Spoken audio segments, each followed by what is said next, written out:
معزز خواتین، السلام علیکم ورحمۃ اللہ وبرکاتہ۔ نحمده ونصلی علی رسولہ الکریم، اما بعد فاعوذ باللہ من الشیطان الرجیم، بسم اللہ الرحمن الرحیم، رب اشرح لی صدری ویسر لی امری واحلل عقدۃ من لسانی یفقہوا قولی۔ آج ہم انشاءاللہ بچوں کی تربیت کے بارے میں بات کریں گے، اور خصوصی طور پر یہ بات کہ ہم کس طرح ان کو قرآن مجید کی تعلیم دیں۔ کسی کا قول ہے کہ علم ولدک القرآن والقرآن سیعلمہ کل شیء، تم اپنے بچے کو قرآن سکھا دو، قرآن اسے ہر چیز سکھا دے گا۔ ہم میں سے ہر شخص کی یہ خواہش ہوتی ہے کہ اس کا بچہ ایک بڑا انسان بنے، وہ بہت کچھ جانتا ہو، بہت علم والا ہو، دنیا میں اس سے بھی زیادہ بہتر زندگی گزار سکے جو زندگی خود اس نے گزاری۔ لیکن یہ خواب کس طرح پورا ہو سکتا ہے؟ یہ کیسے ممکن ہے؟ اور آخر وہ کون لوگ تھے کہ جنہوں نے اپنے بچوں کی بہترین تعلیم اور تربیت کا اہتمام کیا، اور ہم اس سلسلے میں کیا کر سکتے ہیں؟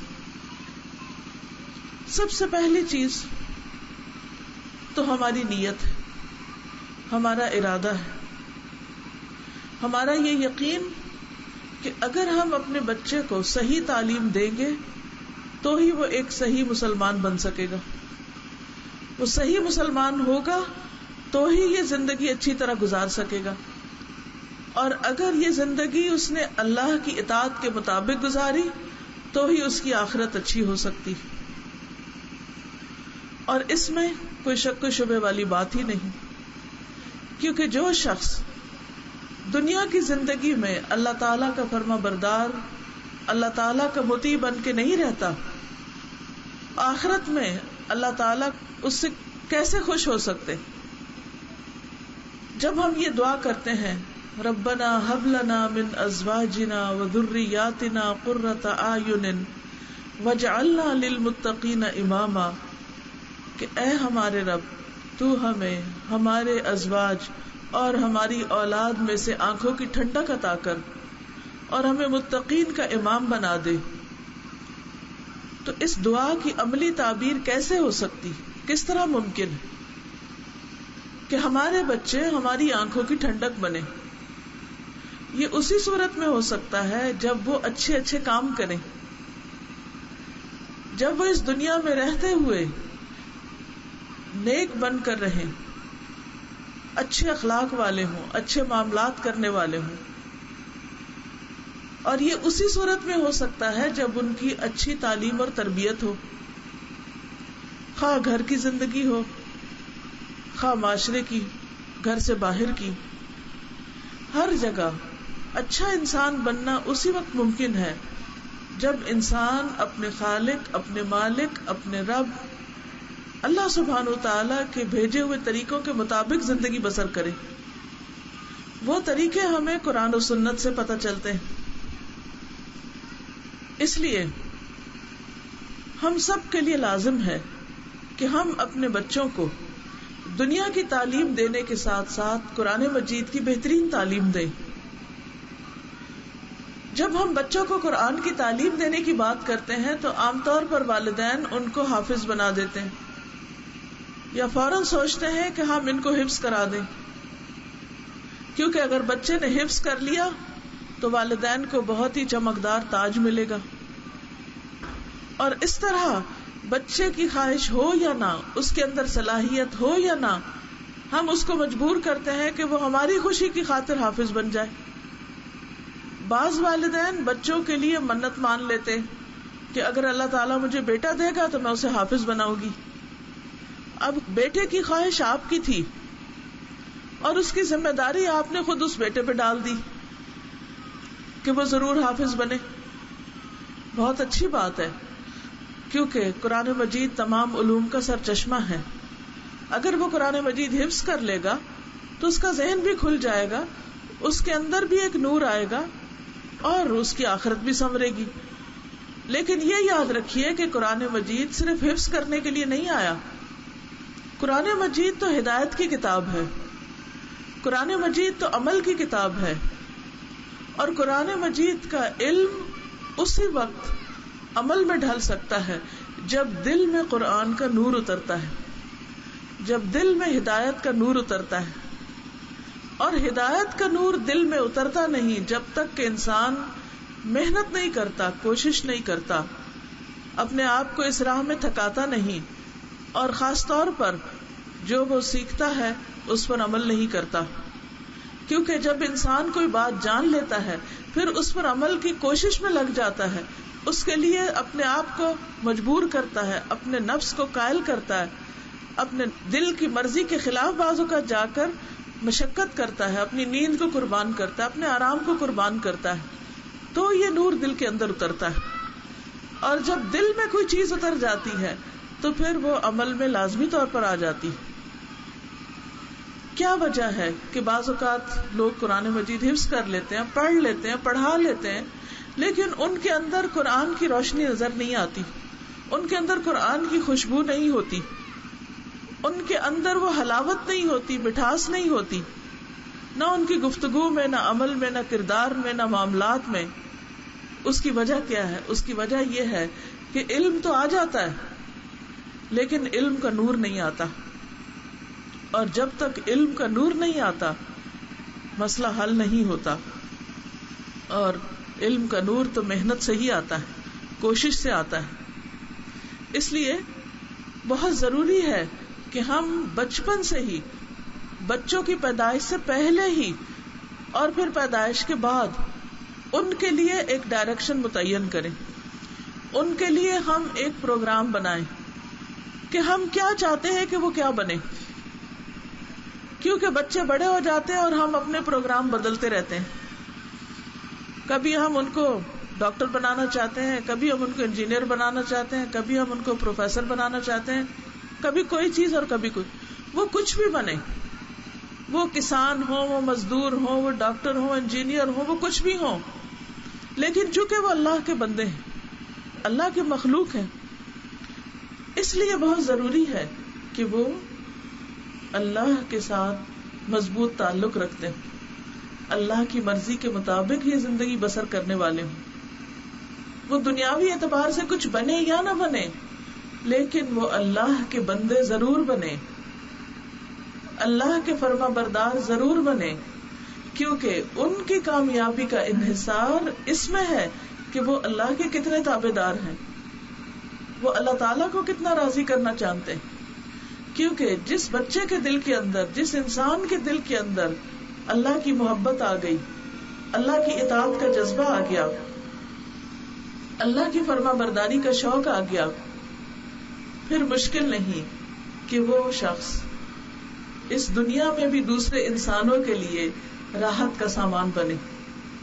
جب ہم کہتے ہیں کہ اللہ ہماری اولاد کو ہماری آنکھوں کی ٹھنڈک بنا، ہمیں ان سے خوشی نصیب کر، وہ ہمارے لیے نیک نامی کا سبب بنے، تو یہ اس صورت میں تو ممکن نہیں اگر وہ غلط کام کرے، اگر وہ چوری چکاری کے عادی ہو جائیں، اگر وہ حرام کاری کے عادی ہو جائیں، اگر وہ غلط رستوں پر نکل پڑے، اللہ کی نافرمانی کے کام کریں، تو بھلا یہ کیسے ممکن ہے کہ وہ آپ کی آنکھوں کی ٹھنڈک بن جائے؟ وہ تو پھر ہمیشہ دل کی کڑن ہی بنیں گے. اس کی وجہ کیا ہے؟ اس کی وجہ یہ ہے کہ ہم اپنے بچوں کو اللہ تعالیٰ کی معرفت نہیں دیتے، اللہ تعالیٰ کا شعور نہیں دیتے، اللہ کی پہچان نہیں دیتے، اللہ کا فرما بردار نہیں بناتے. ہم ان کی دنیا بنانے کی فکر میں لگے رہتے ہیں، اور وہ اپنی بھی اور ساتھ ہماری بھی بعض اوقات دنیا اور بعض اوقات آخرت خراب کرنے کے کام کرنے لگتے ہیں. انسان جب فوت ہو جاتا ہے تو اس کا اپنا عمل ختم ہو جاتا ہے. 3 چیزیں اس کے لیے صدقہ جاریہ بنتی ہیں، جن میں سے نمبر 1 اس کی اولاد ہوتی. لیکن وہ اولاد صدقہ جاریہ کب بنے گی؟ جب وہ اللہ کے راستے پر ہوگی. ولد صالح ہوگا، نیک بچہ ہوگا، نیک کام کرے گا. جب وہ نیک ہوگا تو اپنے ماں باپ کا بھی حق ادا کرے گا، کیونکہ قرآن بچے کو سکھاتا ہے کہ وہ والدین کا فرما بردار بن جائے. بار بار اللہ تعالیٰ قرآن مجید میں ہمیں بتاتے ہیں وَبِالْوَالِدَيْنِ احسانا، والدین کے ساتھ احسان کرو. لیکن والدین کے ساتھ کون بچے احسان کریں گے؟ وہی جنہوں نے یہ سیکھا ہوگا.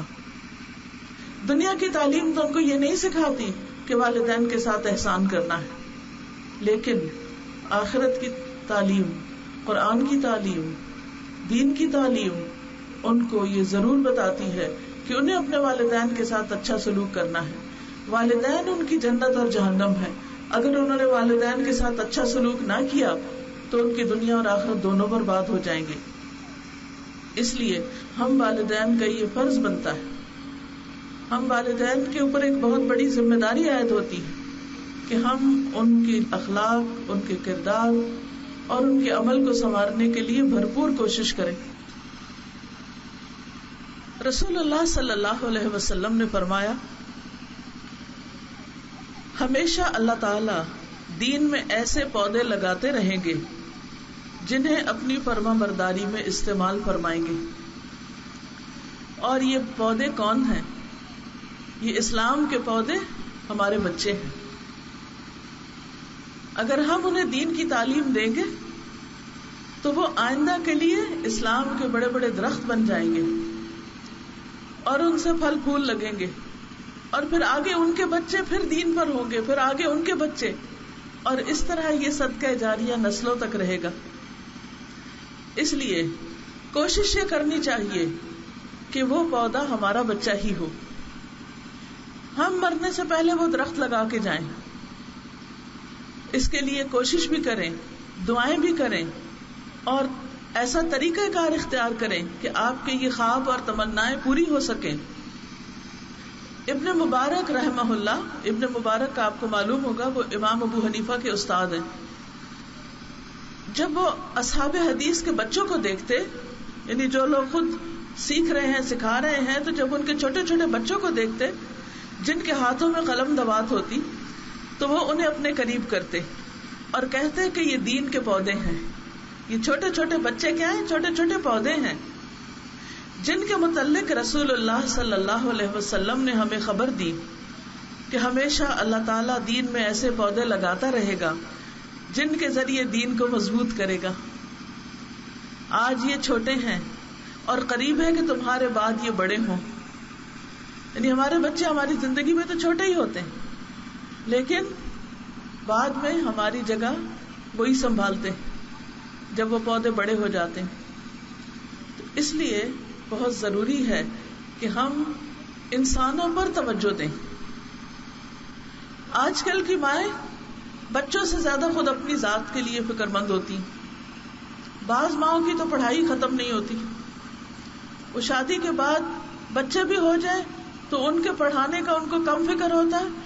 اپنی ڈگری اور ہائر ڈگری اور پھر اس کے بعد جاب، اور پھر جاب میں ایکسیلنس، اس کی فکر زیادہ ہوتی. لہذا ان کے بچے آیاؤں کے ہاتھ میں پلتے اور وہ اپنا کیریئر بنانے کی فکر میں ہوتی. نتیجہ کیا ہوتا ہے کہ بعض اوقات بچے بگڑ جاتے ہیں. وہ ان بچوں کی خاطر مال کماتے اور بچے اسی مال کے ذریعے بگڑ جاتے ہیں. اس لیے بہت ضروری ہے کہ ہم اپنے بچوں کے دین کی فکر کریں. اور اگر ہمارا اپنا کوئی بچہ نہیں تو کوئی بھی بچہ ہمارا ہی بچہ ہے. کسی کا بچہ، یہ سب اسلام کے بچے ہیں، مسلمانوں کے بچے ہیں. انہیں اسلام پر رکھنا، انہیں دین پر رکھنا، انہیں دین سکھانا، یہ ہماری ذمہ داری ہے. بعض اوقات ٹیچر کے روپ میں آپ کے آس پاس بہت بچے ہو سکتے ہیں، بعض اوقات آپ کے خاندان میں کئی ایک بچے ہو سکتے ہیں، بعض اوقات آپ کے آس پاس کوئی بھی بچہ ہو سکتا ہے. نبی صلی اللہ علیہ وسلم آگے بڑھ کر بچوں سے سلام کرتے، ان کو پیار کرتے، ان سے محبت کرتے تھے. کیوں؟ تاکہ ان کے دل میں جب نبی صلی اللہ علیہ وسلم کی محبت ہوگی تو پھر وہ آپ کے طریقے پر بھی چلیں گے. اگر دین پڑھے ہوئے لوگ بچوں کی محبت سے عاری ہیں اور ان کی طرف توجہ نہیں دیتے تو ایک بہت خسارے کا کام کر رہے ہیں، کیونکہ بچوں کو محبت اسی طرح چاہیے جیسے کھانا پینا چاہیے. انہیں صرف فیڈر نہیں چاہیے، انہیں ماں کا سینہ بھی چاہیے، انہیں ماں کی گود چاہیے، انہیں ماں کی محبت چاہیے. اسی طرح جب بچے بڑے ہو جائیں اور وہ اسکول جانے لگے یا تعلیم حاصل کرنے لگے تو اس وقت بھی ضروری ہے کہ وہ بچے اپنے استادوں اور اپنے بڑوں اور اپنے خاندان والوں کی شفقت سے محروم نہ رہیں. اور یہ اسی صورت میں ہو سکتا ہے کہ جب ہم ہر طرح کے بچوں کو، ہر کسی کے بچوں کو اہمیت دینے والے ہوں،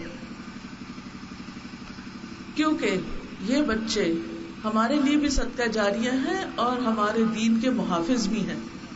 ہمارے دنیا سے جانے کے بعد ان کے ذریعے دین کی حفاظت ہوگی. ابن بکیر کہتے ہیں کہ ایک شخص امام اعمش کے پاس سے گزرا جبکہ وہ حدیثیں سنا رہے تھے. اس شخص نے ان سے کہا، آپ ان بچوں کو حدیثیں سنا رہے ہیں؟ یہ تو چھوٹے چھوٹے بچے ہیں. تو امام اعمش نے کہا، یہ بچے تمہارے لیے تمہارے دین کی حفاظت کرنے والے. تو امام اعمش جو تھے وہ بچوں کو حدیثیں سنا رہے تھے. کیوں سنا رہے تھے؟ کیونکہ انہیں معلوم تھا کہ یہ بچے چھوٹی عمر میں جب یہ سب کچھ یاد کریں گے تو بڑے ہو کر پھر دوسروں کو آگے سکھانے کا کام کریں گے. پھر اسی طرح بچوں کو نہ صرف یہ کہ قرآن اور حدیث سکھانی چاہیے بلکہ ان کا عقیدہ بھی درست کرنا چاہیے. ان کو پہلے ایمان سکھانا چاہیے. جندب بن عبداللہ کہتے ہیں کہ ہم نوجوانی کی حالت میں رسول اللہ صلی اللہ علیہ وسلم کے ساتھ رہے. ہم نے قرآن سیکھنے سے پہلے ایمان سیکھا، پھر ہم نے قرآن سیکھا. اس کی وجہ سے ہمارے ایمان میں اضافہ ہوا. یعنی کچھ بھی سکھانے سے پہلے ان کے اندر ایمان پکا کیا جائے، ان کو لا الہ الا اللہ سکھایا جائے، محمد الرسول اللہ کے بارے میں بتایا جائے، ملائکہ کے بارے میں بتایا جائے، کتابوں کے بارے میں بتایا جائے، آخرت کے بارے میں بتایا جائے، تقدیر کے بارے میں بتایا جائے، ان کا ایمان مضبوط کیا جائے. کیونکہ جب تک اللہ پر ایمان مضبوط نہیں تو وہ سب کام کس کے لیے کریں گے؟ صرف ماں باپ کے لیے. بہت سے بچوں کو ہم صرف اپنے سے ہی ڈراتے رہتے ہیں یا ان کے مستقبل سے ڈراتے ہیں. اگر تم نہیں پڑھو گے تو پھر تم ریڑھی لگاؤ گے، اگر تم یہ نہیں کرو گے تو تمہارا یہ حال ہو جائے گا. مستقبل کا خوف دلاتے ہیں لیکن ان کو کوئی بڑا مقصد نہیں دیتے. یا پھر اپنے سے ڈراتے رہتے ہیں کہ تمہارے ابا ماریں گے، ٹیچر ناراض ہوگی، ماں اپنی آنکھیں دکھاتی رہتی. لیکن بچے مثلاً اگر وہ قرآن پاک بھی پڑھ رہے ہیں تو بعض اوقات انہیں یہ نہیں پتا ہوتا وہ کیوں پڑھ رہے ہیں. قاری صاحب آتے ہیں یا آپ مولوی صاحب کے پاس بھیجتے ہیں، آپ انہیں کہتے ہیں قرآن مجید پڑھو. ان کو سمجھ نہیں آتا کہ کیا پڑھ رہے ہیں. وہ پوچھتے کیوں پڑھیں، آپ کہتے بس پڑھو، ہم نے قرآن پڑھنا ہے. بعض بچوں کو تو یہ بھی نہیں پتا ہوتا کہ یہ کتاب یا جو پڑھ رہے ہیں وہ ہے کس کی، یہ کس نے بھیجا ہے، وہ کون ہے، اور ہم اس کو کیوں پڑھیں، اور اس کے پڑھنے کا کیا فائدہ ہوگا، اس سے ہمیں کیا ملے گا. ان کو یہ تو نظر آتا ہے کہ اگر ہم اسکول میں پڑھیں گے، ہم کالج میں پڑھیں گے، ہم یونیورسٹی جائیں گے تو ہمیں ڈگری ملے گی، ہمیں اچھی جاب ملے گی، ہمیں معاشرے میں عزت اور مقام ملے گا. لیکن ہم انہیں یہ نہیں بتاتے کہ وہ قرآن کیوں پڑھیں، قرآن پڑھ کر انہیں کیا ملے گا، قرآن پڑھنے کا کیا فائدہ ہوگا. انہیں تو یہ بھی نہیں معلوم کہ قرآن کریم کا مطلب کیا ہے. کیا آپ کو معلوم ہے کہ کریم کا مطلب کیا ہے؟ قرآن مجید کے ساتھ کریم کا لفظ کیوں لگاتے ہیں؟ ہم میں سے بہت سے لوگ کہتے ہیں قرآن کریم. کیا مطلب ہے کریم کا؟ کریم کا مطلب ہے عزت دینے والا. یعنی اس کتاب کو پکڑ لو گے، اس کتاب کو اٹھا لو گے، اس کتاب کو سمجھو گے تو اللہ تعالیٰ دنیا میں بھی عزت دے گا، آخرت میں بھی عزت دے گا. علامہ اقبال نے بھی یہی کہا تھا نا کہ وہ معزز تھے زمانے میں مسلمان ہو کر، اور تم خوار ہوئے تارک قرآن ہو کر. تم نے قرآن کو چھوڑ دیا تو دنیا میں ذلیل ہو گئے. اور پہلے زمانے کے مسلمانوں کے پاس دنیا کی ڈگریاں تو نہیں تھیں، لیکن ان کے پاس قرآن کا علم تھا اور قرآن کا نور تھا، لہذا اس قرآن نے ان کو عزت بخشی. اس لیے بچوں کے دل میں اللہ کی محبت، قرآن کی محبت اور قرآن پڑھنے کا فائدہ ان کو باقاعدہ بتانا چاہیے کہ اس کے ایک ایک حرف کے پڑھنے سے تمہیں 10 نیکیاں ملیں گی. پھر ان کو مثالوں سے سمجھائیں، کیونکہ بچے جب چیزوں کو دیکھتے ہیں، محسوس کرنے والی چیزوں کو، تو ان کو بات جلدی سمجھ آتی. مثلا آپ ان کے سامنے کوئی 10 چیزیں رکھیں، مثلا 10 ٹافیاں رکھیں، ایک ٹافی ان کو دیں، ان سے کہیں کہ تم ایک ٹافی مجھے دو تو میں یہ 10 تمہیں دوں گی. تو اس سے انہیں بات سمجھ آ جائے گی کہ اچھا جب ہم ایک حرف پڑھتے ہیں تو ایک حرف پڑھنے سے 10 چیزیں ملیں گی، ہم کو 10 ٹافیاں. تو شوق سے پڑھیں گے نا. چونکہ ہم کہتے ہیں نیکی ملے گی، وہ نیکی نظر نہیں آتی، سمجھ نہیں آتی، لہٰذا وہ بےچارے پریشانی رہتے ہیں اور ایک مجبوری میں پڑھتے ہیں. تو مجبوری کا قرآن نہیں پڑھائیں، ان کو قرآن کی محبت دیں، اس کے پڑھنے کا اجر بتائیں، ثواب بتائیں، اور پھر قرآن پڑھانے والے کی عزت کرنا سکھائیں. جس جگہ پر وہ قرآن مجید پڑھتے ہیں، جیسے مسجد ہے یا کوئی اسکول ہے، تو اس کی اہمیت بتائیں کہ وہاں جا کر پڑھنے کا کیا فائدہ ہے. بہت سے بچے مسجد جانے سے گھبراتے ہیں، ان کو وہاں جا کر پریشانی ہوتی ہے، ان کا دل نہیں لگتا، وہ کہتے ہیں ہم بور ہوتے ہیں. تو ان کو آپ بتائیں کہ جب کوئی شخص وضو کر کے اپنے گھر سے نکلتا ہے، مسجد کی طرف قدم اٹھاتا ہے، تو ہر قدم وہ جو اٹھاتا ہے، یعنی 2 پاؤں سے چل کے جاتا ہے، ایک پاؤں جب اٹھاتا ہے تو اس کو 1 درجہ ملتا ہے، یعنی وہ جنت کی طرف 1 سٹیپ اور اوپر ہو جاتا ہے. اور جب دوسرا پاؤں اٹھاتا ہے تو 1 گناہ گر جاتا ہے، 1 غلطی معاف ہو جاتی. تو آپ ان کو بتائیں مثلا آج آپ گھر سے لے کے مسجد تک کے قدم گنے، کتنے قدم ہیں؟ مثلا 40 قدم ہے، 50 قدم ہے. تو آپ ان کو گن کے بتائیں کہ تم نے 50 سیڑھیاں طے کر لی جنت کی طرف جانے کی، تمہارے 50 درجے آج اوپر ہو گئے اور 50 گناہ جو ہے معاف ہو گئے. اور پھر جب انسان مسجد جا کر اللہ کی کتاب پڑھتا ہے یا نماز پڑھتا ہے تو فرشتے اس کے لیے دعائیں کرتے ہیں. جس مجلس میں وہ بیٹھتا ہے فرشتے اس کو گھیر لیتے ہیں. اور پھر یہ کہ جب انسان چل کے مسجد جا رہا ہوتا ہے تو فرشتے اس کے آگے اپنے پر بچھاتے ہیں، اس کو عزت دیتے ہیں طالب علم کو. تو گھر میں بیٹھ رہنے سے تو نہیں ملتی یہ عزت، یہ مقام، یہ درجہ، یہ اجر اور ثواب گھر میں نہیں ملتا. نکلیں گے تو پھر ہی ملے گا. کیونکہ ایک مجلس میں، ایک روحانی ماحول میں، جہاں پر اللہ کا ذکر ہو، جہاں ہر چیز صاف ستھری ہو، پاکیزہ ہو، وہاں بیٹھ کر پڑھنا اس کا اپنا اجر و ثواب ہے. پھر ایک اور چیز یہ ہے کہ ہمیں بچوں کو سکھانے کے نئے نئے آئیڈیاز بھی تلاش کرنے چاہیے. بچے مسجد جانے سے کیوں گھبراتے ہیں یا قرآن پڑھنے سے کیوں گھبراتے ہیں؟ کیونکہ وہ ایک ہی ہم نے سالوں سے نورانی قاعدہ پکڑا ہوا اور وہی بچوں کو پڑھاتے ہیں. ان کی جو اسکولوں میں کتابیں ہیں، انگریزی کی کتابیں ہیں، اردو کی کتابیں، ان میں تو رنگین تصویریں بنی ہوئی ہیں، لیکن نورانی قاعدہ جو ہے وہی سادے کاغذ کے اوپر لفظ لکھے ہوئے ہیں. تو وہ اس کو پڑھ کے بور ہو جاتے ہیں. ان کو یہ بڑا کنٹراسٹ نظر آتا ہے، یہاں تو کچھ ہے اور یہاں کچھ اور ہے. اس لیے ان کو صاف ستھرا ماحول بھی دیں، اس ماحول میں ڈسپلن بھی ہو، اس میں جو کتاب ان کے سامنے ہو، جو قاعدہ ان کے سامنے ہو، وہ بھی اچھی حالت میں ہو. کیونکہ اکثر مسجدوں میں جانے کا جب اتفاق ہوتا ہے تو پھٹے پرانے قرآن مجید اور سپارے وہاں سے اوپر سے گر رہے ہوتے ہیں نیچے، کیونکہ سارے لوگ اپنے گھروں کے پھٹے پرانے قاعدے سپارے جا کے مسجد میں رکھ آتے ہیں اور مسجد کا منظر بھی خراب کرتے ہیں. اور جب بچے وہاں وہ جا کے دیکھتے ہیں تو ان کو گھبراہٹ ہوتی ہے کہ یہ کس ماحول میں ہمیں بٹھا دیا گیا. ہم اپنے گھروں کے اندر تو کارپیٹ چینج بھی کرتے ہیں، صاف بھی کرتے ہیں، مسجد کا کارپیٹ تو سالوں سال چینج نہیں ہوتا. لہذا وہ سٹنک کرتا ہے, اس میں سے بو آتی ہے, تو بچوں کا وہاں دل نہیں لگتا.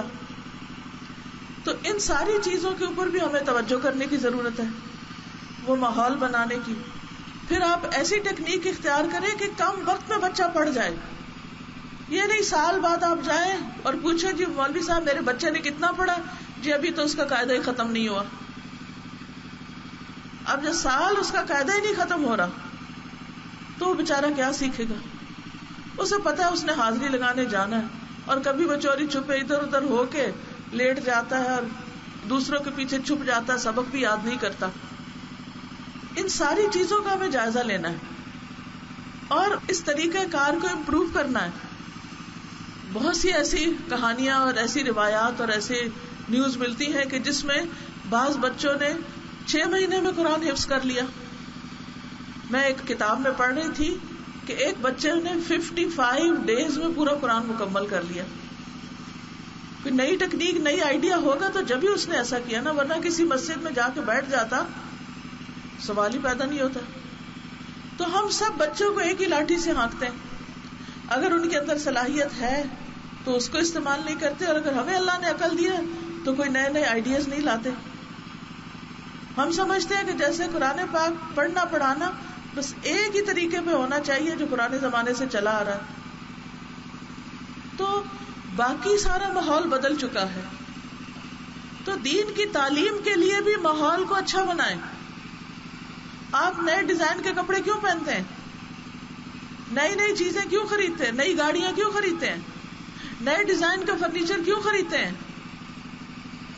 کیونکہ ہم نیا زمانہ ہے. تو اسی طرح جب آپ دین کی تعلیم دیں یا دین کا کوئی کام کریں تو اس میں بھی بچوں کو ایسے طریقوں سے چیزیں سکھائیں کہ جس سے ان کے لیے سیکھنا آسان ہو جائے. بعض بچے بہت جلدی عمر میں حفظ کر لیتے ہیں. مثلا امام شافعی کے بارے میں آتا ہے 7 سال کی عمر میں قرآن حفظ کر چکے تھے. ابن سینا کے بارے میں آتا ہے کہ 10 سال کی عمر میں اس کو قرآن حفظ ہو گیا تھا. اسی طرح اور بھی بہت سے علماء کے نام آتے ہیں جنہوں نے سب سے پہلے قرآن حفظ کیا, اس کے بعد باقی تعلیم حاصل کی. اور اس زمانے میں تو یہ ہر بچے کے لیے لازم ہوتا تھا کہ جو بھی مسلمان بچہ پیدا ہو ناظرہ تو پڑھے گا ہی پڑھے گا, لیکن میجورٹی قرآن حفظ بھی کرتی تھی. اور پھر صرف حفظ ہی نہیں کرتے تھے بلکہ اس کو سمجھتے بھی تھے. پھر آپ دیکھیے کہ اس میں آخر راز کیا ہے. کیا بعض بچوں کے پاس زیادہ ذہن ہوتا ہے اور دوسروں کے پاس کم ہوتا ہے؟ نہیں, ذہن سب کا ہوتا ہے. فرق ہوتا ہے طریقے میں, ماحول میں, اپرچونٹی میں. ان سب چیزوں میں جو بہت ہی کارآمد نسخہ ہے وہ ہے فوکس کرنا. فوکس. بچہ جب یہ کام کر رہا ہو, جس ٹائم پر یہ پڑھ رہا ہو یا سیکھ رہا ہو, اس سے باقی ایکٹیویٹیز چھڑا دیں اور اسے کہیں کہ فلی فوکس کرو اس پر. اس کے لیے ماحول بنائیں, کیونکہ بچے خود اپنا ماحول نہیں بنا سکتے. اس کے لیے ماحول بنائیں اور اس کو موقع فراہم کریں. والدین کا کام کیا ہے؟ فیسیلیٹیٹ کرنا. استادوں کا کام کیا ہے؟ فیسیلیٹیشن. اس لیے بچوں کو اس طرح ٹریٹ کریں, ان کے ساتھ ایسا سلوک کریں, ان کے ساتھ ایسا معاملہ کریں کہ جس سے ان کے سیکھنے کا عمل آسان ہو جائے, ان کے لیے سیکھنا دلچسپ ہو جائے, فائدہ مند ہو جائے. ان کی سوچ اور ان کی رائے بھی پوچھیں, وہ کیسے پڑھنا چاہتے ہیں, ان کو کون سا طریقہ زیادہ آسان لگتا ہے. بعض بچے دیکھ کے زیادہ اچھی طرح پڑھتے ہیں, بعض بچے سن کے زیادہ اچھی طرح یاد رکھتے ہیں. اور اب تو بہت فیسلٹی ہو گئی ہے, آڈیو کیسٹس موجود ہیں, سی ڈیز موجود ہیں, تو بچوں کو کثرت سے قرآن مجید سنوائیں.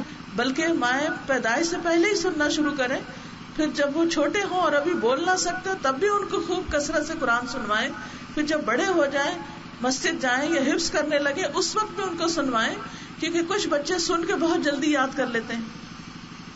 تو ان کو تھوڑی آزادی بھی دیں, ان کو چوائس بھی دیں, تھوڑا اختیار بھی دیں, اور پھر ان کی رائے کا احترام بھی کریں. انہیں ٹیسٹ کرنے دیں, اور اگر وہ غلطی پر بھی ہو تو تھوڑے سا, اگر اس غلطی میں بہت بڑا کوئی مسئلہ نہیں تو تھوڑی غلطی کرنے دیں تاکہ وہ اس سے خود سیکھیں. انسان کو کتابیں بھی سکھاتی ہیں، ماں باپ بھی سکھاتے ہیں، لیکن غلطیاں بھی بہت کچھ سکھاتی ہیں. اور جب انسان کو ٹھوکر لگتی ہے تو پھر اس کو پتا چلتا ہے کہ میں نے ٹھیک نہیں کیا تھا، یہ راستہ نہیں تھا میرا، مجھے اس میں نہیں چلنا تھا. لیکن وہ ذرا دیر ہو جاتی ہے پھر سمجھنے میں، لیکن کچھ بچے اس کے سوا سمجھتے بھی نہیں ہیں. پھر ایک اور بات یہ کہ بچے کے اوپر ٹرسٹ کریں، اعتماد کریں، اس کو ذمہ داری دیں. گھر کے اندر کبھی ایک بچے کو ایک کام کی ذمہ داری دے دیں، دوسرے کو. مجھے اچھی طرح یاد ہے جب ہم چھوٹے چھوٹے تھے تو ہم بہنوں میں سے کسی بہن کی صفائی کی ذمہ داری ہوتی تھی، کسی کی کچن میں ذمہ داری ہوتی تھی، کسی کی کپڑوں کے اوپر ذمہ داری ہوتی کہ ان کو طے کرنا. یعنی جیسی جیسی عمر ویسی ویسی ذمہ داری کہ جو کام بچہ آسانی سے کر لے. تو مجھے یاد ہے کہ جب ہم کلاس 7 میں تھے، وہ مجھے کبھی بھی نہیں بھولتا کہ ہمیں اسکول جانے سے پہلے اپنا پورا کمرہ، اس کا جھاڑو، اس کے جو فلور کی کلیننگ، اس کے ڈسٹنگ، ہر چیز کر کے جانا ہے. یہ صبح کرنا ہے، اس کے بعد نہانا دھونا، تیار ہونا، پھر اسکول جانا ہے. اس کے بغیر نہیں جانا. اس سے فائدہ کیا ہوتا ہے کہ بچے کو ساتھ ساتھ کام کی عادت پڑ جاتی، اور یہ عادتیں پھر ساری زندگی رہتی. اسی لیے آپ نے دیکھا ہوگا کچھ لوگ ایسے ہوتے ہیں، صبح اٹھتے ہیں سب سے پہلے اپنا بستر طے کرتے ہیں، چادر ٹھیک کریں گے، چیزیں ٹھکانے کریں گے. اور کچھ لوگ سارا دن ان کی چیزیں بکھری پڑی رہتی ہیں، ان کو احساس بھی نہیں ہوتا. وہ تولیہ اٹھائیں گے تو گول کر کے پھینک دیں گے، وہ کپڑے اتاریں گے تو پھینک دیں گے، وہ جوتے اتاریں گے تو پھینک دیں گے. ایک جوتا کہیں پڑا ہوگا، ایک کہیں پڑا ہوگا. ان کی کوئی چیز ٹھکانے نہیں ہوگی. کیوں؟ اس لیے کہ بچپن سے عادت ہی نہیں پڑی. تو اسی طرح ان کو ایک دوسرے بہن بھائی کی مدد کرنے کی ذمہ داری بھی دیں. بڑے بچے چھوٹے بہن بھائیوں کا سبق سنیں. لڑائی شڑائی بھی ہوگی، بات بھی نہیں مانیں گے، لیکن آپ نے ان سے یہ کروانا ہے کام. اس سے کیا ہوگا کہ ان کے اندر عملی طور پر پریکٹیکلی کام کرنے کی ایک عادت بچپن سے ہی پڑ جائے گی، اور اس کو وہ بڑی خوشی کے ساتھ کریں گے. پھر جب وہ کام کر لیں تو ان کی تعریف بھی کریں، انعام بھی دیں، ہمت افزائی کریں، انکریج کریں. اور انعام ایسی چیزوں کا دیں جسے وہ پسند کرتے ہوں. مثلاً کھانے کی چیز ہو سکتی، مثلاً ان کی مرضی کا کوئی کھلونا ہو سکتا ہے. یہ تمام کوششیں آپ کیوں کریں گے؟ تاکہ بچے بچپن میں خوشی خوشی سیکھ جائیں. پھر قرآن پاک صرف ناظرہ ہی نہیں، یا صرف اس کی تجوید ہی نہیں، یا صرف اس کا ترجمہ ہی نہیں، بلکہ اس کے ساتھ ساتھ ان کو توحید بھی سکھائیں. ابن عباس کہتے ہیں کہ ایک دن وہ نبی صلی اللہ علیہ وسلم کے پیچھے سوار تھے.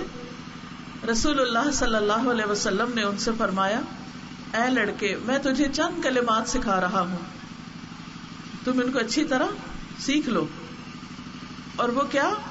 کہ اللہ کے احکام کی حفاظت کرو، اللہ تمہاری حفاظت کرے گا. یعنی اگر تم اللہ کی باتوں کی حفاظت کرو گے، ان کو اچھی طرح یاد کرو گے، یاد رکھو گے، ان پہ عمل کرو گے، تو تمہیں بھی اللہ تعالیٰ محفوظ رکھے گا ہر طرح کے شر سے. اللہ کی حفاظت کرو، تم اسے اپنے سامنے پاؤ گے. یعنی اللہ کو یاد رکھو، جیسے قرآن مجید میں آتا ہے فاذکرونی اذکرکم، تم مجھے یاد کرو میں تمہیں یاد کروں گا. جب مانگو اللہ سے مانگو. یہ بچے کو سکھا رہے ہیں آپ صلی اللہ علیہ وسلم یہ حدیث. جب مانگو اللہ سے مانگو، یعنی گویا بچپن سے ہی آپ ان کو سکھائیں کہ اللہ سے دعا کرو. جب وہ کوئی چیز آپ سے مانگے، کوئی مطالبہ کرے، تو آپ نے کہا اچھا اللہ سے دعا کرو، اللہ تعالیٰ تمہیں دے. جب مدد چاہو اللہ سے چاہو، اور جان رکھو کہ اگر ساری دنیا مل کر بھی تمہیں نفع پہنچانا چاہے تو تمہیں نفع نہیں پہنچا سکتی سوائے اس کے جو اللہ نے تمہارے لیے لکھ دیا. یعنی لوگوں سے لالچ نہ رکھو، لوگوں سے توقع نہ رکھو، صرف اللہ سے رکھو، صرف اس سے مانگو. اور اگر وہ سارے مل کر تمہیں نقصان دینا چاہیں تو تمہیں نقصان نہیں دے سکتے سوائے اس کے جو اللہ نے تمہارے لیے لکھ دیا. کوئی تمہیں نقصان بھی نہیں دے سکتا. اس سے بچہ بہادر بنے گا، اسے کسی کا ڈر نہیں ہوگا. فرمایا قلم اٹھا لیے گئے، صحیفے خشک ہو چکے. یہ بات 10 سال کے بچے کو آپ نے سکھائی تھی. یہ بچہ کون ہے؟ جو بعد میں امت کا چراغ بنا، حبر الامہ، مفسر قرآن بنے، اور نبی صلی اللہ علیہ وسلم کے بعد تقریباً 50 سال تک لوگوں کو قرآن کی تعلیم دیتے رہے، قرآن کی تفسیر سکھاتے رہے. یہ کس طرح ممکن ہوا؟ نبی صلی اللہ علیہ وسلم کی توجہ سے، پیار سے، شفقت سے. ہم یہ بات اپنے بچوں کو نہیں سکھائیں گے، ہم کہیں گے ان کو نہیں سمجھ آتی، چھوڑو ابھی چھوٹے ہیں. بلکہ کوئی ایسی بات ہو بھی رہے تو ہم کہتے جاؤ تم کھیلو، ہم لوگ کوئی ضروری باتیں کر رہے ہیں. نہیں، بچوں کو بھی دینی مجلسوں میں لے کے جانا چاہیے. پوری بات نہ سمجھے، آدھی سمجھ لے، آدھی نہیں تو اس کی بھی آدھی سمجھ لے. پھر اسی طرح یہ ہے کہ بچوں پر قرآن کی تلاوت کا بھی اثر ہوتا ہے، نیک مجلس کا اثر ہوتا ہے. حضرت ابو بکر نے اپنے گھر کے سین میں ایک مسجد سی بنائی ہوئی تھی. جب وہ قرآن پڑھتے تھے تو بہت روتے تھے، تو مشرکین کے بچے آ کے کھڑے ہو جاتے تھے، عورتیں اور بچے دیکھتے تھے اور دیکھ کے حیران ہوتے تھے کہ یہ کیا پڑھ رہے ہیں اور کیوں رو رہے ہیں. ابھی بھی آپ نے دیکھا ہوگا نا کہ جب آپ قرآن پڑھتے ہوئے روتے ہیں تو بچے آپ کو دیکھنے لگتے ہیں کہ ماما کیوں رو رہی ہے. یہ چیز ان کے اندر اثر ڈالتی ہے کہ یہ جو چیز پڑھ رہے ہیں یہ کوئی بہت خاص چیز ہے، بڑی امپورٹنٹ چیز ہے.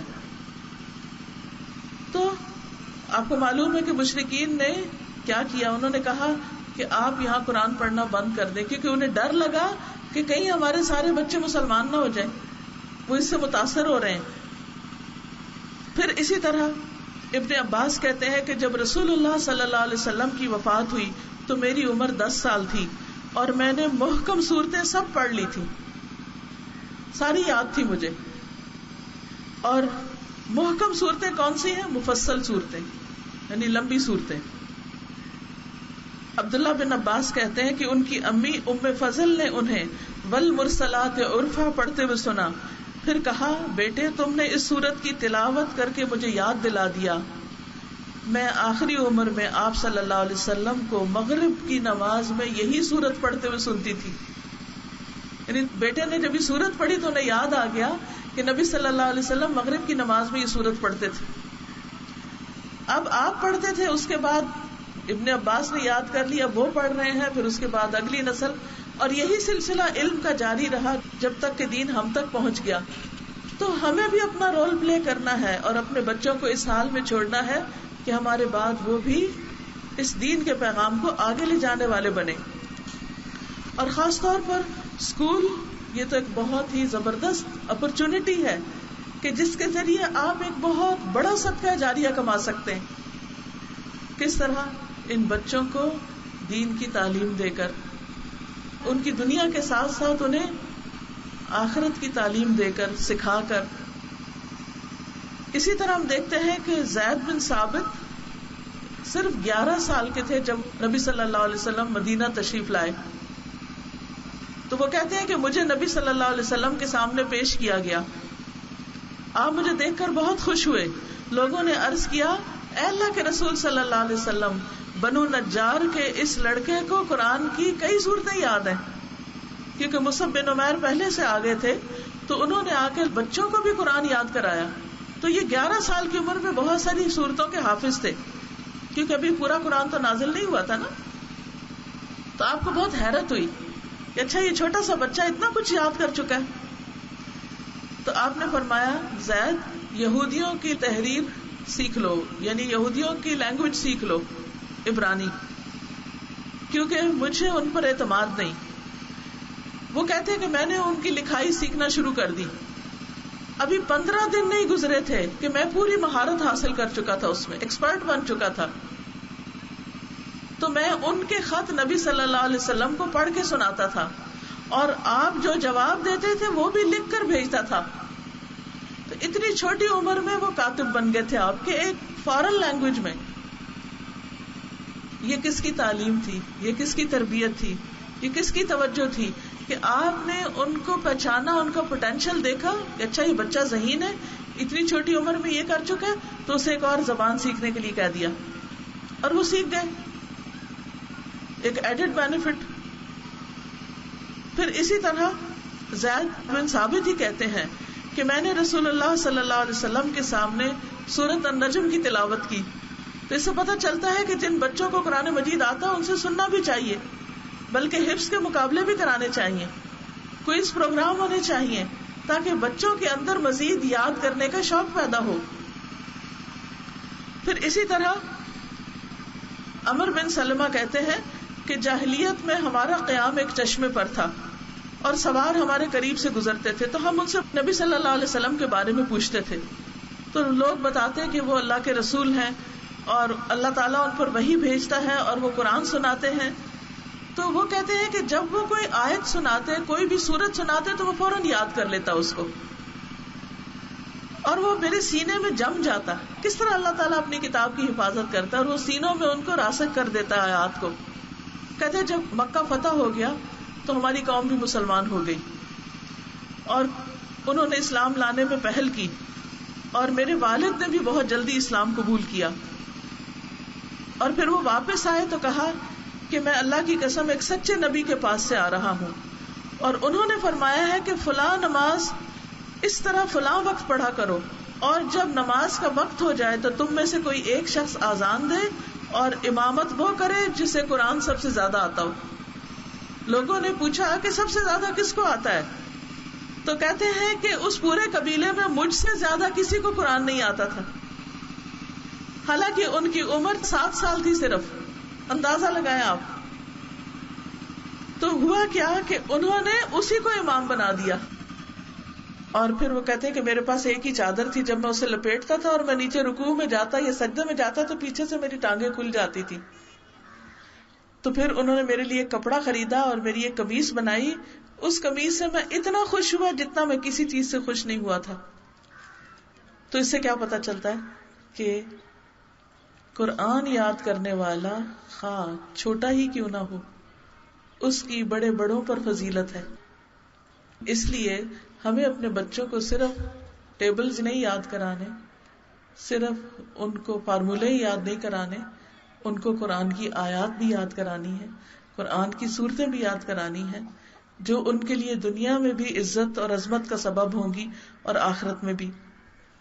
اسی طرح انس بن مالک، وہ بھی ایک چھوٹے بچے تھے، 10 سال کے تھے، کہ جب انہیں نبی صلی اللہ علیہ وسلم کی خدمت میں ان کے والدین نے دے دیا، وہ کہتے ہیں کہ میں آپ کی خدمت کیا کرتا تھا اور بغیر اجازت کے آپ کے گھر آتا جاتا تھا، تو اتنے میں یہ آیت نازل ہوگی کہ اجازت لے کر آؤ۔ تو آپ صلی اللہ علیہ وسلم نے ان سے فرمایا کہ اے انس، اللہ تعالیٰ نے یہ آیت نازل کی ہے، لہٰذا آپ اجازت کے بغیر اندر نہ آیا کرو، اجازت لے کر آیا کرو۔ انس کہتے ہیں کہ جب رسول اللہ صلی اللہ علیہ وسلم مدینہ آئے تو ان کی عمر 10 سال تھی، تو ان کی نانی اور خالہ وغیرہ مجھے مسلسل نبی صلی اللہ علیہ وسلم کی خدمت کی تلقین کرتی تھی، اور جب نبی صلی اللہ علیہ وسلم فوت ہوئے تو میری عمر صرف 20 سال تھی، اور میں پردے کے متعلق سب سے زیادہ علم والوں میں سے تھا، کیونکہ میرے سامنے وہ آیات نازل ہوئی اور سب سے پہلے انہوں نے اس پر عمل کیا کہ گھر میں آنا جانا، اور ازواج مطہرات نے ان سے پردہ کیا۔ تو اس سے یہ پتہ چلتا ہے کہ جب بچے بچپن سے ہی علم والوں کی صحبت میں ہوتے ہیں تو وہ صرف دیکھ دیکھ کے بھی بہت کچھ سیکھ جاتے ہیں۔ تو اس لیے گھر میں علم والے ہوں یا کہیں باہر ہوں، انہیں ان کی مجلس میں لے جانا، ان کے پاس بٹھانا، مسجدوں میں لے جانا، علم کے حلقوں میں لے جانا، درس و تدریس کی مجلسوں میں لے جانا، یہ سب کچھ بہت فائدہ مند ہے۔ زید بن ثابت اگرچہ صرف 11 سال کے تھے، لیکن نبی صلی اللہ علیہ وسلم پر جب کوئی وحی نازل ہوتی تھی تو وہ آپ کے کاتب بن جایا کرتے تھے، وہ قرآن مجید لکھا کرتے تھے کیونکہ ان کو لکھنا آتا تھا۔ وہ کہتے ہیں کہ میں آپ صلی اللہ علیہ وسلم کے لیے وحی لکھتا تھا، یعنی آپ کا کاتب تھا۔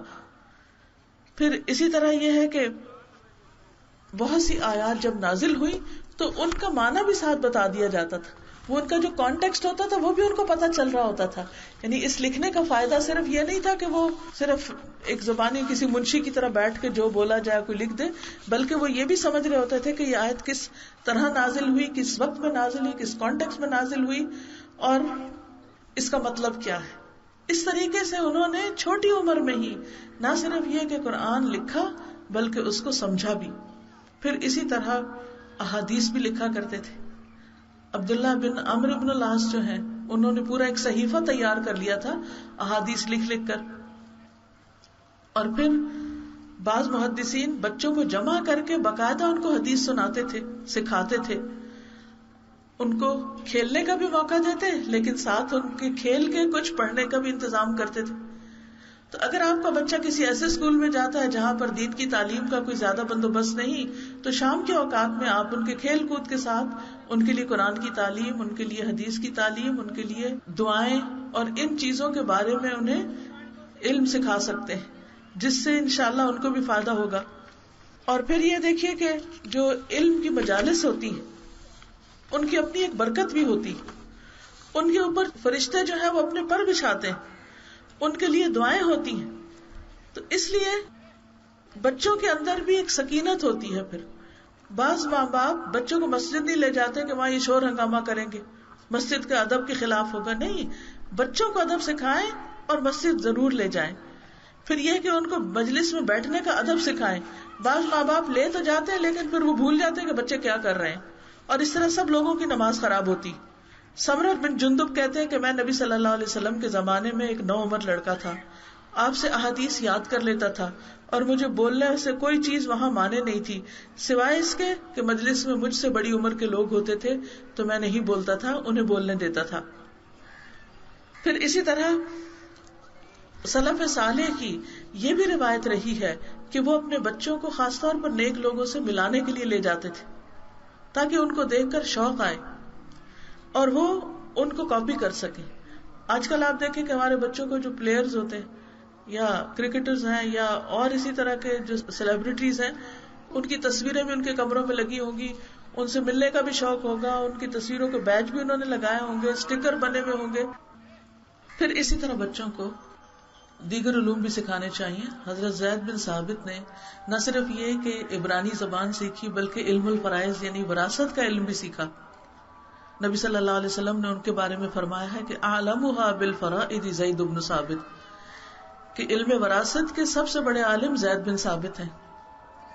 اب آپ دیکھیں کہ ویرائٹی آف سبجیکٹس، قرآن بھی حفظ ہے، علم وراثت یعنی میتھمیٹکس بھی آتا ہے اور اس کے ساتھ ساتھ عبرانی لینگویج بھی آتی. ہم سمجھتے ہیں کہ صحابہ کرام نے صرف ایک ہی چیز سیکھی، صرف چند حدیثیں شاید یاد کر لی ہوں یا چند آیتیں یاد کر لی ہوں، وہ تو کرتے ہی تھے، اس کے علاوہ بھی جو ضروری علوم تھے وہ بھی ساتھ ساتھ سیکھ رہے تھے. پھر اسی طرح آپ صلی اللہ علیہ وسلم ان کو دعائیں سکھاتے. آپ استخارے کی تعلیم اسی طرح دیتے جیسے کوئی سورت سکھاتے. رات کو سونے کی دعا اسی طرح سکھائی اور اس میں الفاظ کی تبدیلی کی اجازت نہیں دی. پھر ان کو دم کرنے کے ساتھ ساتھ انہیں تعوذات سکھاتے.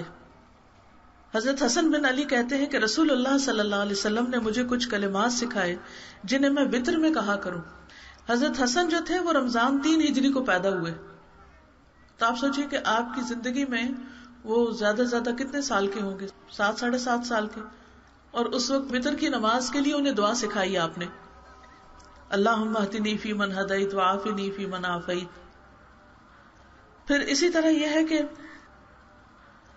آپ صلی اللہ علیہ وسلم بچوں کے ساتھ بہت شفقت کرتے تھے. بچے غلطیاں کرتے ہیں، شرارتیں کرتے ہیں، بات نہیں مانتے، تنگ بھی کرتے ہیں، لیکن ہمیں تنگ نہیں ہونا، صبر سے کام لینا ہے، چھوڑ نہیں دینا، ان کی اصلاح اور ان کی تربیت کرتے رہنا ہے، شفقت کے ساتھ، محبت کے ساتھ.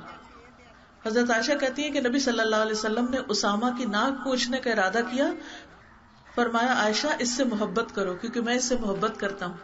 حالانکہ وہ حضرت ام ایمن کے بیٹے تھے جو آپ کی یعنی کہ وہ غلام تھی ایک طرح سے. تو کس طرح آپ نے بچوں کو محبت دی؟ کیا ہم اپنے سرونٹس کے بچوں کا ناک صاف کر سکتے ہیں؟ کیا ہم ان کو محبت دے سکتے ہیں؟ ان کے ساتھ اچھی طرح بات کر سکتے ہیں؟ یہ اسی وقت ہوگا جب ہم سب بچوں کو اپنا بچہ سمجھیں گے اور یہ سوچیں گے کہ یہ ہمارے دین کے محافظ ہیں، یہ آئندہ کی نسلیں ہیں اور ہمارے بعد انہوں نے دنیا میں اس دین کا نام روشن کرنا ہے. پھر ہر بچہ آپ کے نزدیک بہت قابل قدر ہو جائے گا اور آپ کی توجہ کا مستحق ہو جائے گا. محمود بن ربی کہتے ہیں مجھے یاد ہے ایک مرتبہ نبی صلی اللہ علیہ وسلم نے ایک ڈول سے منہ میں پانی لے کر میرے چہرے پہ کلی فرمائی. میں اس وقت 5 سال کا تھا، یعنی اس کو خوش کیا، ایک طرح سے اس کے ایک ساتھ ایک کھیل کیا. پھر بچوں کو اپنے سے مانوس کرتے تھے آپ. صاحب بن یزید کہتے ہیں کہ جب رسول اللہ صلی اللہ علیہ وسلم غزوہ تبوک سے واپس تشریف لا رہے تھے تو ہم سب بچے سنیت الوداع تک آپ کا استقبال کرنے گئے تھے، یعنی شہر سے باہر نکل کر آپ کو ویلکم کرنے گئے. ابن عباس کہتے ہیں کہ ایک مرتبہ میں بچوں کے ساتھ کھیل رہا تھا کہ رسول اللہ صلی اللہ علیہ وسلم تشریف لائے. میں ایک دروازے کے پیچھے جا کے چھپ گیا. بچوں کو چھپن چھپائی کے کھیل بہت پسند ہوتا ہے. آپ آئے اور پیار سے زمین پر بچھاڑ دیا اور فرمایا جاؤ معاویہ کو بلا کر لاؤ، یعنی کام بھیج دیا. پھر اسی طرح یہ ہے، مسور کہتے ہیں کہ ان کے والد مخرمہ نے کہا بیٹے مجھے معلوم ہوا ہے کہ نبی صلی اللہ علیہ وسلم کے پاس کچھ قبائیں آئی ہیں، یعنی کچھ کپڑا آیا ہے اور آپ انہیں تقسیم کر رہے ہیں، تو ہمیں بھی آپ کے پاس لے چلو. کہتے ہیں کہ پھر ہم گئے اور نبی صلی اللہ علیہ وسلم کو ہم نے ان کے گھر میں ہی پایا. میرے والد نے مجھے کہا کہ بیٹے میرا نام لے کر نبی صلی اللہ علیہ وسلم کو باہر بلاؤ، کیونکہ گھر میں تھے. تو میں نے اسے بہت توہین والی بات سمجھی کہ میں اپنے والد کے لیے نبی صلی اللہ علیہ وسلم کو تکلیف دوں اور ان کو ان کے گھر سے باہر بلاؤں. انہوں نے کہا کہ کیا میں آپ کے لیے نبی صلی اللہ علیہ وسلم کو بلاؤں؟ انہوں نے کہا ہاں بیٹے تم جاؤ نبی صلی اللہ علیہ وسلم کو بلاؤ، کیونکہ وہ جابر صفت انسان نہیں ہے. آپ باہر تشریف لائے، آپ کے اوپر دیبا کی ایک قبا تھی جس میں سونے کے بٹن لگے ہوئے تھے. آپ نے فرمایا مخرمہ میں نے اسے تمہارے لیے چھپا کر رکھا ہوا تھا. چنانچہ آپ نے وہ قبا انہیں دے دی. لیکن آپ کو یہ یاد ہے کہ سونا مردوں کے لیے حرام ہے، یعنی وہ اسے بیچ کے یا کسی کو بھی دے کے اس سے فائدہ اٹھا سکتے ہیں. اس سے کیا پتہ چلتا ہے کہ آپ کے دل میں ایک ایک کا خیال ہوتا تھا کہ یہ چیز میں نے فلاں کے لیے رکھی ہے، فلاں کے لیے، فلاں کے لیے، اور آپ ان کو وہ چیزیں دیا بھی کرتے تھے. پھر اسی طرح یہ ہے کہ بچوں کو مار پیٹ نہیں کرنی چاہیے. 10 سال کی عمر تک اگر وہ نماز نہ پڑھے تب انہیں مار سکتے ہیں، اس سے پہلے ان کے ساتھ نرمی، پیار، محبت اور شفقت کا سلوک کرنا چاہیے. ان کو عزت دینی چاہیے، انہیں بات سمجھانی چاہیے، ان کے ساتھ ڈسکشن کرنی چاہیے. مثلا عبداللہ بن عبید کہتے ہیں کہ عمرو بن العاص قریش کے ایک حلقے کے پاس ٹھہرے، یعنی کہ لوگ اکٹھے ہو کے بیٹھے تھے، اور کہا تمہیں کیا ہو گیا، تم ان لڑکوں کو چھوڑے ہوئے ہو، ایسا نہ کرو، ان کے لیے مجلسوں میں وسعت پیدا کرو، یعنی بچوں کو ساتھ لاؤ، خود بیٹھے ہو باتیں کر رہے ان کو بھی بٹھاؤ، انہیں حدیثیں سناؤ اور ان کو سمجھاؤ. یہ کم عمر ہیں، قریب ہے کہ یہ بڑی عمر کے ہو جائیں گے. جس طرح تم کل چھوٹے تھے اور آج بڑی عمر کے ہو گئے، کل تمہاری جگہ ان بچوں نے آنا ہے، لہٰذا انہیں کل کے لیے تیار کرو. اور پھر یہ ہے کہ بچے جب سیکھ جائیں تو انہیں عزت بھی دی جائے، احترام دیا جائے، انہیں مقام بھی دیا جائے اور انہیں مسلسل موٹیویٹ کیا جائے، آگے بڑھایا جائے. نضر بن حارث کہتے ہیں کہ میں نے ابراہیم بن ادم کو سنا، وہ کہہ رہے تھے مجھے میرے والد نے کہا اے بیٹے حدیث کا علم حاصل کرو، تم جب بھی حدیث سنو گے اور یاد کرو گے تو تمہیں 1 درہم ملے گا. تو میں نے اس بات پر حدیث کا علم حاصل کیا. لیکن پھر کیا ہوا، آگے جا کر نیت ان کی تبدیل ہو گئی اور اللہ کی خاطر سب کچھ ہو گیا. تو بچوں کو شوق دلانے کے لیے کوئی مادی انعامات بھی دینے چاہیے. عبداللہ بن داؤد کہتے ہیں کہ انسان کے لیے بات جائز ہے کہ وہ اپنے بچوں کو حدیث سننے کے لیے مجبور کرے. وہ کہتے تھے کہ دین صرف باتیں کرنے کا نام نہیں، آثار کا نام ہے. یہ آثار چھوڑ کے جانے ہیں، یہ علم دوسروں تک پہنچا کے جانا ہے. لہٰذا آپ سب سے درخواست ہے کہ چاہے آپ والدین ہیں یا آپ استاد ہیں، آپ سب ہر بچے کو شفقت اور پیار اور محبت کی نگاہ سے دیکھیں اور آپ یہ سمجھیں کہ یہ میرے لیے ایک زرخیز زمین ہے، اس کے اندر مجھے ایک پودا لگانا ہے جو میرے لیے صدقہ جاریہ بنے گا، اور اس کے ساتھ خود آگے بڑھ کر ملیں، محبت سے، توجہ سے اس سے بات کریں، اسے سکھائیں، اس کے سوال کا جواب دیں، اس کی غلط بات پر ہنسیں نہیں، اس کا مذاق نہیں اڑائیں، اس کو ڈسکریج نہیں کریں، اس کی تحقیر نہیں کریں، بلکہ اس کو امپورٹنس دیں. تو انشاءاللہ آپ کی یہ کوششیں اور محنتیں رنگ لائیں گی، آپ کا صبر آپ کو فائدہ دے گا، اور کل یہی بچے آپ کے لیے بہترین صدقہ جاریہ بن جائیں گے. اور جب ہم دنیا میں نہیں ہوں گے تو یہ بچے ہماری جگہوں پر ہوں گے اور اسی طرح کے کام کریں گے جو ہم ان کو سکھا کر جائیں گے. تو اللہ تعالیٰ ہمیں عمل کی توفیق عطا فرمائے. وآخر دعوانا ان الحمد للہ رب العالمین. سبحانک اللہم وبحمدک اشہد ان لا الہ الا انت استغفرک واتوب الیک. السلام علیکم ورحمۃ اللہ وبرکاتہ.